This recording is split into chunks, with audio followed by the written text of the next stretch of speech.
Hello and welcome to the latest video in the little mini series putting this thing together. This is the HolyBro X650 development frame, and here in the middle is a HolyBro Pixhawk Sik3. Now, so far in the series I've actually shown you how to set up the Pixhawk Sik3 with Ardupilot, connect the GPS and compass, connect the radio, go through all the calibration bits and pieces.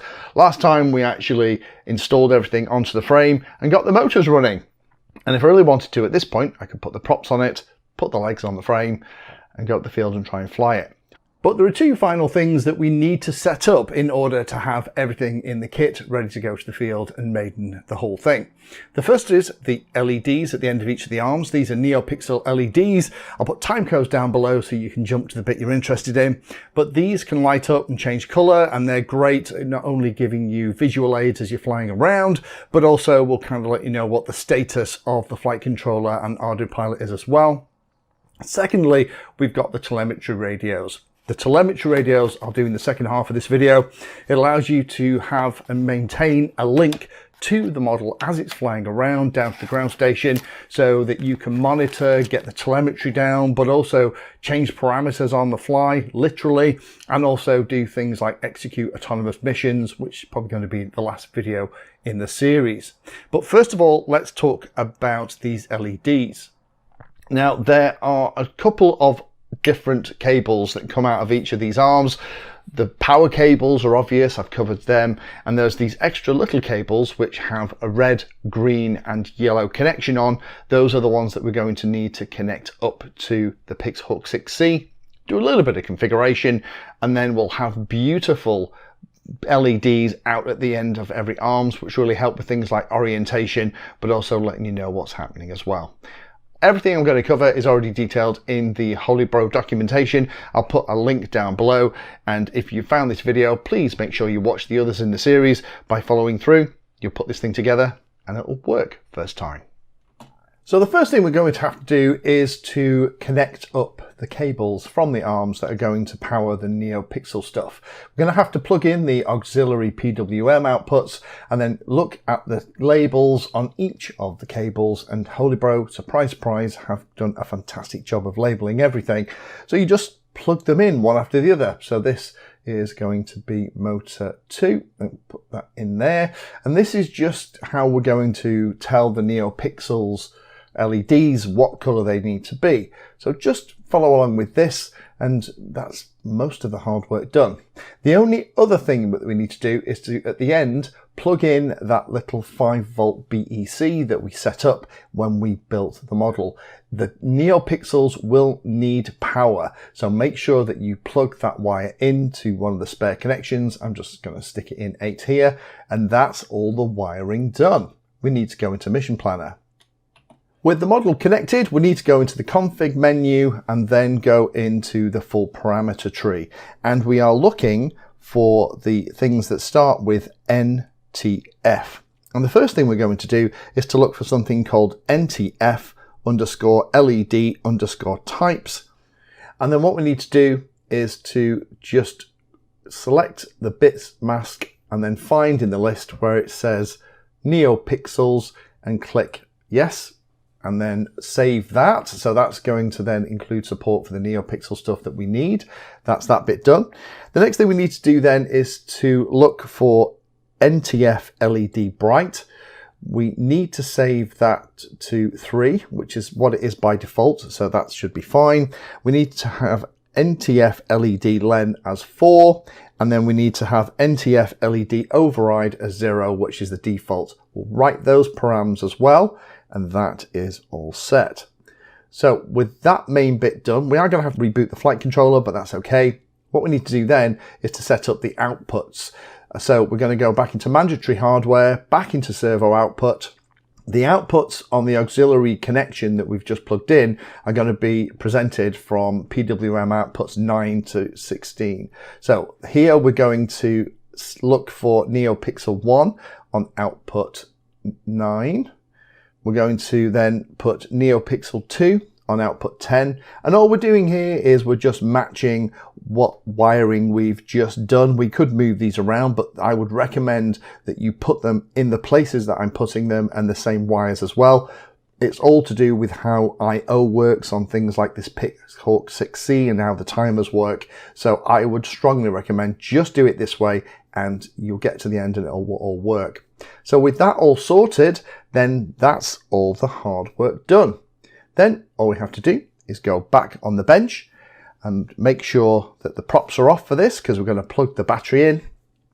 Plug the battery in, the system will boot, and then it will initialize the NEOPixel LEDs, and then they will burst into life. It's that easy. Hopefully, for those of you following along, you'll have got to the same point in this video. So now the NEOPixel LEDs are all set up and configured. Let's have a look at how we can set up and add the telemetry radios to the X650.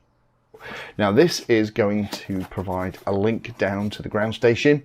We've been using Mission Planner as part of the series to do all the configuration, and you can also use Mission Planner to both send, receive commands, but also to track the flight as it's actually happening. So this telemetry radio just appears as a very, very, very long USB cable. So as you're flying around, you can still control it, monitor it, and do everything via the ground station. And it's really, really simple and easy to set up. The first thing you need to do is just unpack the box that comes as part of the kit. Inside are going to be two radios. These are Sik3 radios from HolyBro. There's a couple of different frequencies around. These are the 433 versions I've got here. Now one side we're going to plug into a port on the HolyBro Sik3. We're going to use Telem1. There's a cable inside the kit that is going to plug into the back of the radio and also into Telem1. So I've just popped that in there. Both of them have a little USB connector at the back. There are cables in the kit, both for plugging it into something like a phone or a tablet, because you can use it with that kind of stuff as well, or to plug into a regular USB connection on a laptop. So configuration is really easy because pretty much everything is set up out of the box. So the first thing we need to do is to plug in the radio. Doesn't matter which one you choose, is to find the cable that's going to plug into Telemetry 1 on the Pixhawk 6C and pop that on the top deck. I've used double-sided foam tape to just attach it. Now, if we look in the documentation, we can see that Telemetry 1 is actually serial 1. So what we need to do is we need to configure serial 1 inside Mission Planner so that it will talk to the radio correctly. And the defaults should be okay, but it's worthwhile me showing you this. So let's connect up over a USB cable to the Pixhawk 6C and just check that serial 1 is configured correctly. To do that, we're going to go into Config, into the full parameter list, and over here on the right hand side, we're going to type serial 1. And we're going to get a list of all the settings. And these are the defaults and they should be perfect for the radio. You shouldn't have to change anything. The three things we're looking at are the serial 1 baud, which should be 57600, which is the default, which it is. The serial 1 options to be 0 and the serial 1 protocol to be 2. And 2 is the Mavlink protocol that the radio is going to need to send and receive. So you shouldn't have to change anything in there, but if you are using a different port, then you may have to change the settings. To then use the radio here on the computer is pretty easy and straightforward. You just get the USB cable and stick it in the back of the radio and then plug the radio into the laptop, phone, tablet, whatever you're using for your ground station. Back here in Mission Planner, we can see that we have a different COM port that's appeared on the computer. That's the one that we're going to need. That is the radio as it's appeared on the computer. We have to make sure that the baud speed is 57600, and with those two things set, I can click connect. At that point, little lights will start twinkling away on both of the radios, and wirelessly I will start to download all of the information, just as though I was actually connected via a very long USB cable. This means that as the model is flying around, I can still talk to it and still have all the information coming to the ground station, but also sending updates and changing things as well. So now we're connected. If we go into setup, into optional hardware, one last thing I will show you. One of the things that we can play with here is to actually look at the radio configuration. So what we have a box here that shows us all the radio configuration of the radio that's plugged into the computer, and then wirelessly over the link, it's going to populate all of the settings for the remote telemetry radio that we've got plugged into the Pixelhawk 6C. Now, we can load settings and it's going to talk to the locally attached radio that's plugged in via a USB cable. But when we do this, we're going to lose our connection to the model, because rather than talking through the radios to the Pixelhawk, which is what we're currently doing, it's going to talk to the radios themselves. So watch what happens. You'll see down here, there'll be a couple of commands will happen and we'll lose our connection. So I'll click on load settings. The local one will be reasonably quick. You see it says connecting down here. It'll then say it's doing something called an ATI command, which is basically just loading all the configuration. So here's the local configuration. It'll pull down the configuration of the remote radio, and this is how they are both set up. The reason that I've done this, and the other thing to draw your attention to, is up here we have lost our connection. We're no longer connected through the radios to the Pixelhawk, but that's okay. The thing that I want to show you in here is this thing called net ID. It has to be the same number on both the local radio here on this side and the remote radio, and it's set like that by HolyBro at the factory. 25 is the default number, so they will just talk to each other. If you are only going to be flying with your own telemetry radios on your own, and there aren't going to be other people around using the same kind of telemetry radios on the same frequency, this is great. However, if you're going to be flying with other people, I would change this number to something unique, change it on both ends. You can copy the information to the remote, and that means that your telemetry radio on the ground will only talk to the telemetry radio that you've got plugged into your model.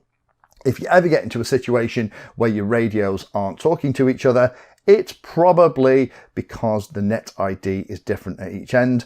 Because both of these radios have a little USB cable, you can plug one or both of them into the computer one at a time, come in here to Mission Planner and manually change them. However, when they're connected like this, any changes that you do on the ground side, you can click here at the bottom and they'll get copied across. The key is to always have the same net ID on both ends. 25 is the default, and if you're flying with other people, they may have the same ID as well, and your ground side radio may try and talk to their airside unit. So that's as simple as it is. Because these radios are set up out the box, it's really pretty plug and play. So if you've been following along, join me in the next video in the series where we'll actually take this to the field and we'll give it a fly.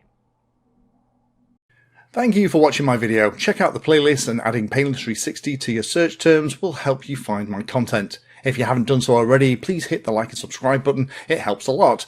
You can support the time I spend here answering questions and helping others by using the links in the video description.